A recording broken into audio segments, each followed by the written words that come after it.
Hello friends, I am HK, you are watching Exposure HK.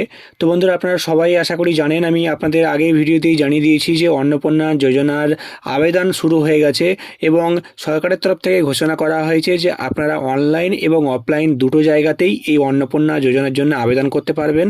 এবং যারা যারা আগে লক্ষ্মীর ভাণ্ডার প্রকল্পের টাকা পেতেন এবং যারা নতুনভাবে আবেদন করতে চাইছেন, সবাইকেই কিন্তু এই ফর্মটি আবার নতুনভাবে জমা করতে হবে। তো আপনারা কনফিউজড রয়েছেন যে কারা কারা অনলাইনে অ্যাপ্লাই করবেন এবং কারা কারা অফলাইনে অ্যাপ্লাই করবেন, তার সঙ্গে কারা আগে টাকা পাবেন।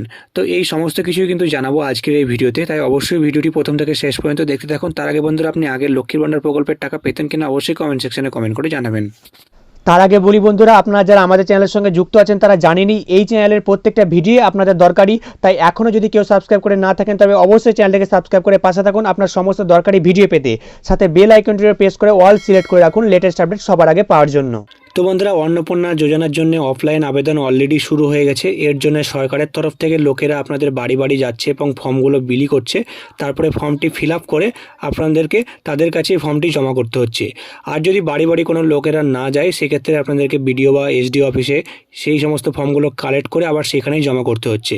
আবার অপরদিকে সরকারের তরফ থেকে এটাও ঘোষণা করে দেওয়া হয়েছে যে আপনারা অফলাইনে যেমন আবেদন করতে পারছেন, সেরকম অনলাইনেও আবেদন করতে পারবেন। কিন্তু অনলাইনে যেহেতু এখনও ওয়েবসাইট ওপেন হয়নি, তাই আপনারা কনফিউজড রয়েছেন যে আপনারা অনলাইনে আবেদন করবেন নাকি অফলাইনে আবেদন করবেন। তো অফলাইনে যদি আপনারা আবেদন করেন, তাহলে সেক্ষেত্রে আপনাদেরকে ভালোভাবে ফর্মটি ফিল আপ করতে হবে। যে 13 পাতার ফর্ম রয়েছে, কিভাবে আপনারা ফিল আপ করবেন সেই নিয়ে আমি অলরেডি ভিডিও দিয়েছি। নির্ভুলভাবে আপনারা সেই ফর্মটি ফিল আপ করার জন্য সেই ভিডিওটা আপনারা দেখতে পারেন, এই চ্যানেলে পেয়ে যাবেন। তো সেই ফর্মটি ফিল আপ করার পরে আপনাকে জমা করতে হবে। তারপরে সেখানকার অফিসিয়ালসরা কিন্তু আবার আপনার সমস্ত ডেটাগুলো অনলাইনে এন্ট্রি করবে। তো এত ফর্ম একসঙ্গে জমা পড়বে, তো সবার ডেটা এন্ট্রি করার সময় কিন্তু তারা ভুল করলেও করতে পারে। ডেটাগুলো এন্ট্রি করার পরে আবার অ্যাপ্রুভ আসবে, তারপরে কিন্তু আপনি সেই 3000 টাকা পাবেন। আবার অপরদিকে আপনি যদি অনলাইনে আবেদন করতে চান, তাহলে সেক্ষেত্রে আপনি নিজেই সমস্ত ডিটেলসগুলো এক এক করে চেক করতে পারবেন, তারপরে সাবমিট করতে পারবেন। আর সাবমিট করার পরেই অ্যাপ্রুভ চলে এলেই কিন্তু আপনি সেই 3000 টাকা পেয়ে যাবেন।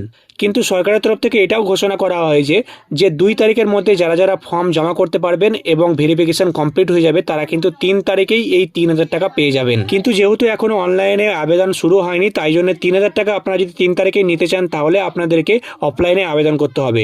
তবে হ্যাঁ, আপনি যে 2 তারিখের মধ্যে ফর্ম ফিল আপ করে জমা দেবেন, তারপরে আপনি 3 তারিখে টাকা পেয়ে যাবেন, এমনটা নাও হতে পারে। তার কারণ আপনি ফর্ম জমা করবেন, ফর্ম জমা করার পরে কিন্তু আপনার ভেরিফিকেশন কমপ্লিট হবে, তারপরে আপনি 3 তারিখে 3000 টাকা পাবেন। তাই আমি আপনাদেরকে বলবো যে একটু আপনারা ওয়েট করে যান, অনলাইনে অ্যাপ্লিকেশন শুরু হয়ে যাক, পোর্টাল ওপেন হয়ে যাক, আপনারা নিজেরাই সমস্ত কিছু ডিটেলস এক এক করে চেক করে সমস্ত অপশান আপনারা চেক করে তারপরে আপনারা ফর্মটি জমা করুন। এক্ষেত্রে ভুল হওয়ার সম্ভাবনাটাও কম থাকবে। তাছাড়া একদমই যে আপনি টাকা পাবেন না এমন তো নয়, তার কারণ সরকারের তরফ থেকে এটাও ঘোষণা করা হয়েছে যে আপনি যতদিন এই নতুন ফর্মটি জমা করতে পারছেন এবং ভেরিফিকেশন কমপ্লিট হচ্ছে, ততদিন কিন্তু আপনি যেমন আগে লক্ষ্মীর ভাণ্ডার প্রকল্পের 1500 বা 1700 টাকা পেতেন, সেরকমই পাবেন। এবং যখন আপনি ফর্মটি জমা করবেন, তারপরে ভেরিফিকেশন কমপ্লিট হয়ে যাবে, তারপরে আপনি 3000 টাকা পাবেন। এবং অনলাইনে যখনই অ্যাপ্লিকেশন শুরু হয়ে যাবে, আমি আপনাদের সবার আগে ভিডিও দিয়ে একদম প্রসেস A to Z সমস্ত কিছু জানিয়ে দেবো।